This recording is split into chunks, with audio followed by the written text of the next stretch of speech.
This week, Techopia is at OneEleven, the latest accelerator player in Ottawa's ecosystem. This week, we are talking to Aydin Mirzaee about his experience at the accelerator. Plus, we've got some scaling tips from Stratford managers. That's this week on Techopia Live.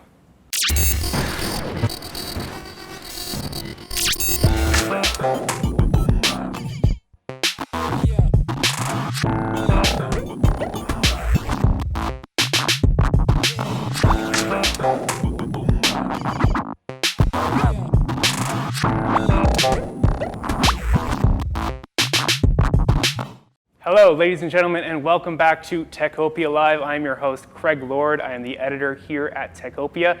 We are very, very happy to be at OneEleven this week on Slater Street.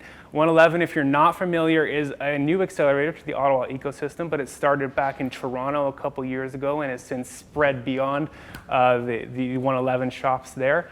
It's already accelerating a couple local Ottawa startups, helping them to scale up to that next level. And we're going to talk to one of those startups today, one of the founders of those startups today.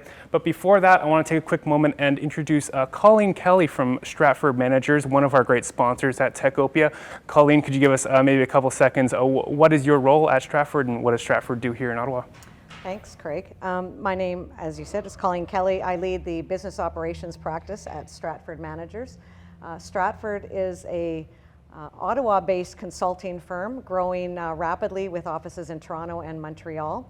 And what we like to do is we actually like to help our clients, mostly small and medium-sized enterprise, achieve their results. And often that is those kind of companies that are trying to scale. Mm-hmm. Awesome.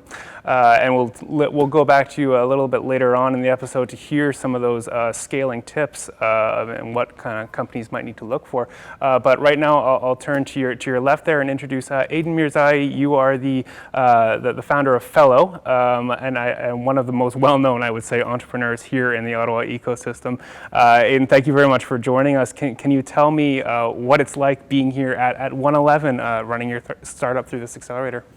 Yeah, that was a kind introduction. I don't know if I deserve all of that, but thank you. I appreciate it. Yeah, no, I think, so I mean, I love it. It's great. It's, it's very interesting. I mean, just going back, like if we rewind like 10 years, more than 10 years actually, to where I started my first company, which was Fluidware, and where we started, like we started in a 2-bedroom apartment. And there's like 4 people in that 2-bedroom apartment. And that's how stuff started. And there wasn't really like this ecosystem of let's go in and have infrastructure to help you and all these people kind of working to make you successful. That didn't exist. And fast forward to today, I mean, it's so much better. I mean, we walk around in a place like OneEleven, and now when I bring candidates to come in for an interview, it looks like we're a big company. It just gives you that big company feel. It gives you that infrastructure. It's right here downtown. Every bus in the world kind of passes by here. It's well connected. We're super excited. I mean, the staff really likes it. I think just in general, and it's kind of like a happy marriage. I don't feel like it's a, I don't think Ottawa is still in a place where like it's one accelerator versus another. I think there's like this very happy marriage of where things start. Like we started from Invest Ottawa. That's where we started the company. And then right around when we started to pass like the 10-person mark, OneEleven started, and that was amazing. We didn't want to go out and get like some long-term lease and predict how many employees we were going to have. OneEleven was here, had a great reputation, and we were the first tenants here, and we hope to stay as long as they don't kick us out. All right, well, I don't see any reason why they would, nothing apparent to me anyways, but like you were saying, not necessarily a combative ecosystem building here, more a pipeline. When you look at University of Ottawa or Carleton having some student accelerators maybe, then going on to Invest Ottawa perhaps, or beyond that an LSpark, or here at OneEleven, there's a clear path maybe to success for startups starting here in Ottawa, and yeah, very different from even a decade ago. So I want to maybe turn to Colleen now. When we're talking about scaling up, talking about companies reaching that next level, what are some of the gaps that you are often seeing with your clients when you're going through with them and looking to their path to scale? What are the gaps maybe that you're seeing, or the things they need to keep top of mind as they're about to, take on the world from Ottawa? Yeah, I mean that's a lot of question there, but I think there's a couple of things. So I think there becomes natural inflection points in a company's evolution where they are here and they want to get here, and then they have to get here, and so as you progress, these events happen. In terms of the way I like to approach it is really three-pronged. I always say it's people, process, and technology. And those are kind of three areas that are, if you want to call them, barriers or gaps that clients have, right? So often the people that are, that maybe got you to that level don't have the experience or the know-how to take you to the next level. Or you might not even have the bench strength. So there's definitely an area around people, attracting the right people, retaining the people that you need to really take it to the next level. Then you kind of get into infrastructure, which I say is process, and then technology, and technology enabling the process. And then the third area that I think actually is another gap is around marketing. Often when you start up, it's a lot of brute strength, a lot of just muscle that you have to do to find those clients and get the business. But once you get to a certain level, you can't just keep doing it the same way. And I think that's where the marketing piece really kicks in from a enablement perspective. For sure. Yeah. And Aydin, when it comes to growing a company, like you mentioned, you're no stranger to it. You started foodware more than 10 years ago, and grew it to the point where a few years back it's actually acquired by SurveyMonkey, which today is just around the block, growing to more than almost 200 people these days. From your perspective as an entrepreneur, having started something in a 2-bedroom apartment, and now seeing a Silicon Valley giant coming here and growing its operations because of what happened, what you started. How does that feel for you, and how kind of that reflects on Ottawa as it grows as well? I mean, I'm biased, but I think they did a really good job acquiring our company. Yeah. So what's interesting is like. Ottawa's now on the map. It's not the Ottawa of 10 years ago. We've had several acquisitions. Now we've had some big IPOs in the city.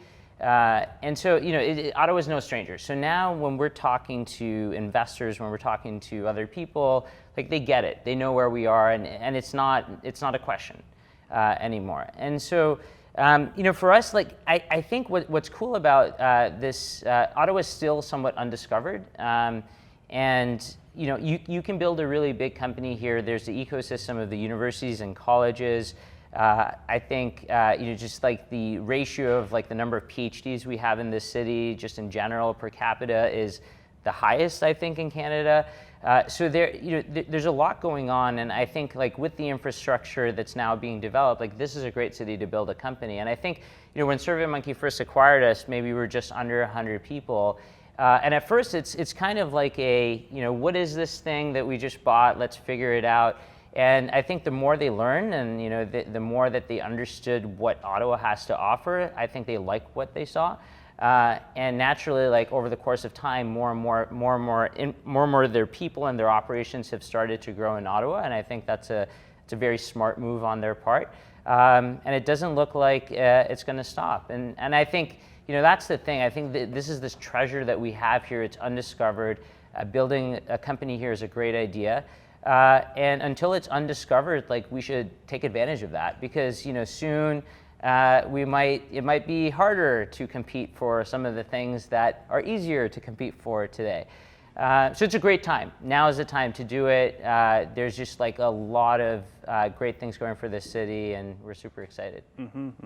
And like you mentioned, the SurveyMonkey acquisition, probably considered a successful one in the grand scheme of things now a few years on, but not always how big money acquisitions go. Colleen, that post-acquisition transition is something that you talk a lot about with your clients. What are the factors you need to have in place to make sure that if you're about to be acquired, or if you're about about to acquire a company, that transition goes as smoothly as possible?